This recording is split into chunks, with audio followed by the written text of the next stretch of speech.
Bethesda was a town that dreamt under a quilt of somber clouds, its heartbeat hushed to a soft murmur by an unseen cosmic hand. Cottages with worn-out faces peered from amidst the disarray of aged elms, and a cemetery at its heart bore the weight of the town's heritage and its present dread. As the sky bled out its last light, Jeremiah Hopper stood at the cemetery's entrance, an iron gate etched with time's toil and nature's caprice. His form, a silhouette against the vanishing sun, bore the echo of a man chiseled by untamed years and unyielding battles. Hopper's eyes, the color of withered oak, surveyed the graveyard with an unsettling calm. A monument to a past life, he thought, his and the town's. Each stone marker, each name, was a story whispered by the wind, interrupted by the ominous rustling of leaves. Even in silence they spoke. His lips, a thin curve of resilience, traced the contours of silent prayers as his hand touched the chill of the gate. His shoes crunched against the graveyard's moist grass, a lullaby in this theater of shadows. The trauma of surviving a tornado, the memory of which lingered like a scar carved deep in his psyche, shaped his perception of life's fragility.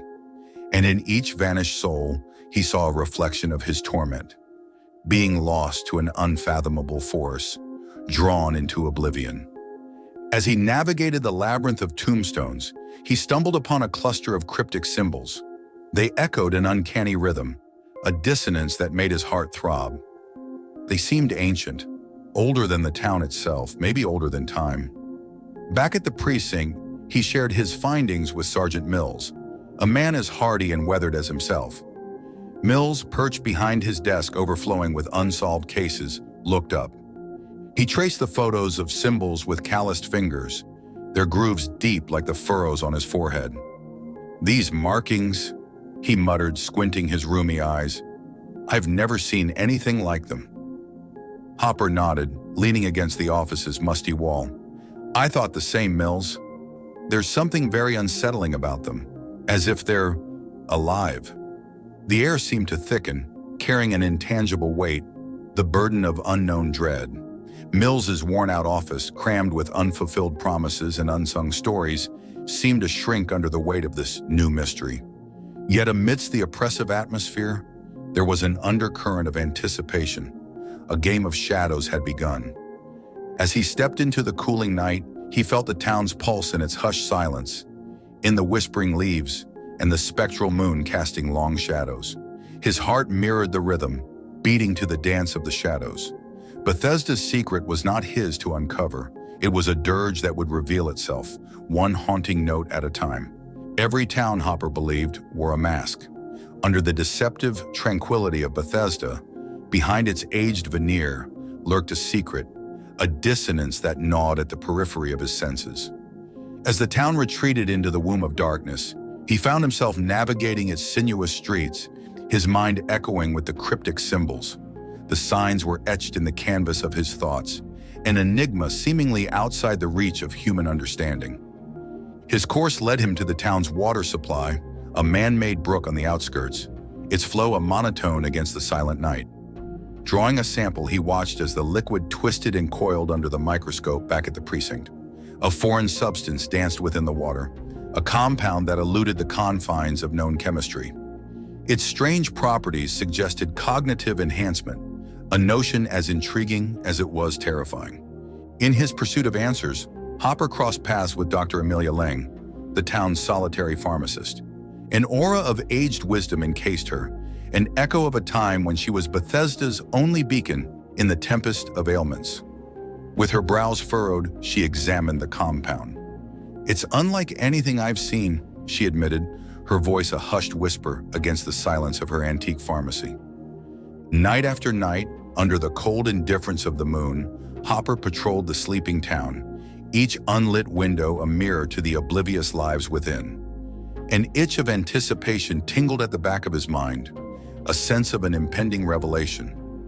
One such night, as the town languished under the spectral moonlight, he spotted the dance of shadows within the cemetery. A gathering of figures, shrouded in robes, their hearts throbbing to the rhythm of an unseen drum. As he lurked in the periphery, he watched them drink a peculiar liquid, a brew that mirrored the compound he had discovered. Horror gripped him as he understood their blasphemous communion. They were not merely humans assembled in the night. They were worshippers, acolytes of a deity that lurked beyond the veil of comprehension, a reality he found himself drawn into unwillingly. Their chanting echoed in his mind, not words, but an eerie melody that evoked an inexplicable dread, the serenade of the damned. His feet felt leaden as he retreated from the scene, each step a silent plea to the night. His mind was a tempest, the shadows of the town dancing with newfound menace, his heart pounding to the rhythm of the nameless deity. Bethesda's mask was slipping, revealing an unholy visage beneath. As he descended into the night, the moonlight cast an ethereal glow on the silent town. He had tasted the bitter wine of knowledge, and there was no turning back. The dance of shadows had turned into a sinister waltz, drawing him into an abyss from which he feared he might never return. The veil of ignorance, once a comforting shroud, had been irrevocably ripped from Hopper's reality. The quaint town of Bethesda, cradled under the hauntingly serene sky, no longer hid its hideous secret. The duality of his world was as apparent as the sun that reluctantly painted the morning sky, casting long, ominous shadows that seemed to stretch into the infinite. As his understanding deepened, so did the abyss into which he gazed. The deity that the townsfolk worshipped, a primordial cosmic entity, was not a god in any traditional sense. It was an ancient horror, beyond the confinement of human comprehension. An entity woven of the threads of dark energy that bound the universe, and the missing townsfolk, he came to realize, were not victims of a mundane kidnapping. They were offerings to the deity, their minds a succulent feast for the insatiable entity. He shared his ghastly revelation with Sergeant Mills, his voice the echo of a hollow wind whistling through a skeletal forest. Mills in his sturdy chair seemed to shrink under the magnitude of Hopper's tale, the wrinkles on his face deepening like ravines under a deluge. "God almighty, Hopper," Mills stammered. This is beyond us." But Hopper's eyes, hardened by the revelation, bore into Mills. "We cannot turn away," he insisted. "We've been chosen to witness this. We're part of it now." The weeks that followed were a whirlwind of dread and anticipation. He walked a path bordered by the tangible reality he once knew, and the cosmic abyss he was dragged into.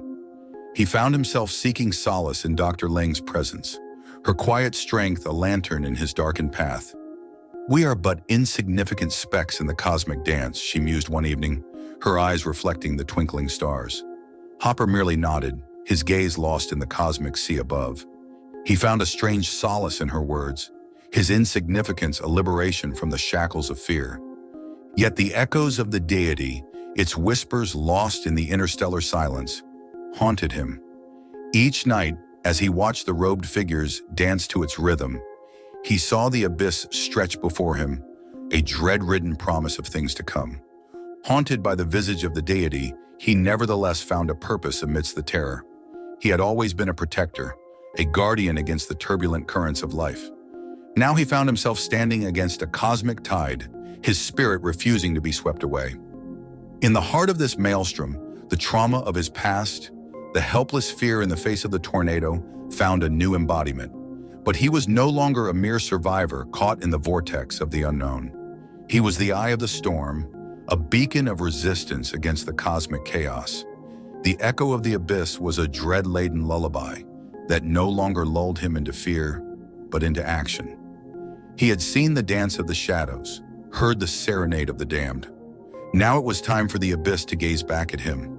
As the sun dipped beneath the crimson horizon, bleeding its light into the fabric of dusk, Hopper stood on the precipice of destiny.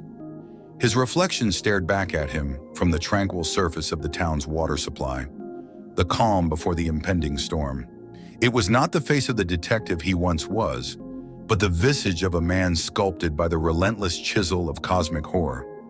In his pocket, he held a vial containing a concentrated dose of the mind-enhancing compound, its surface reflecting the dwindling twilight. A single dose, potent enough to draw the entity's attention. As he rolled it in his fingers, he felt the cold determination solidifying within him. He confided his plan to Dr. Lang, the setting sun casting long shadows on her time-worn face. Jeremiah, she whispered, a hint of fear coloring her usually stoic voice. This is a journey from which there's no return. He nodded, his gaze never leaving the horizon. I know, Amelia, but it's my journey. As night descended, cloaking the town in its darkened shroud, he made his way to the cemetery. The robed figures had already commenced their grotesque ballet, their chants a grim melody hanging heavy in the air. Under the specter of the baying moon, he revealed himself. The effect was immediate. The chanting ceased, replaced by gasps of surprise and palpable dread. With a steady hand, he injected the potent compound into his veins. A warm rush followed, a sensation akin to staring into the blinding heart of a galaxy. The deity's attention was instantly upon him. He felt the entity's unfathomable consciousness probe his mind, an all-encompassing shadow seeking to swallow him whole. Yet he held his ground. Like the tornado of his past, he refused to be swept away, to succumb to the insurmountable force. His fingers, trembling under the strain, activated a small device, a resonance disruptor. As the gadget hummed to life, he felt the cosmic tether, the link between the deity and their reality, begin to weaken. The deity's roar of fury was a chilling symphony in his mind, a destructive force that echoed the furious howl of the tornado that had once dared to break him. A bright light engulfed him, swallowing the graveyard, the town, the reality they had known. His body was consumed, his consciousness drawn into the all-encompassing darkness of the deity's realm. Yet in his final moment, he did not falter. He held on to the image of the small town of Bethesda, of the people he had sworn to protect. And then there was silence. The silence of a town released from the grip of an unspeakable horror. The silence of a cemetery bearing the weight of a newfound legend. The silence of a world that had witnessed the defiance of one man against the cosmic tide. In death, Jeremiah Hopper had not just become a mere memory, but a testament to the resilience of the human spirit. The echo of his sacrifice lingered, a beacon of hope amidst the unknowable darkness, an enduring symbol of humanity's capacity to confront the cosmic horrors lurking beyond the veil of our understanding. As Bethesda slept under the silent watch of the stars, the shadows danced a different dance, a dirge for the fallen guardian, their liberator from the abyss. Thank you for tuning in. If you enjoyed our content, show your support with a like and subscribe, and stay notified by hitting the bell icon. Expect more cosmic horror from Eldritch Tales Factory, and feel free to explore our other stories. See you in the next video.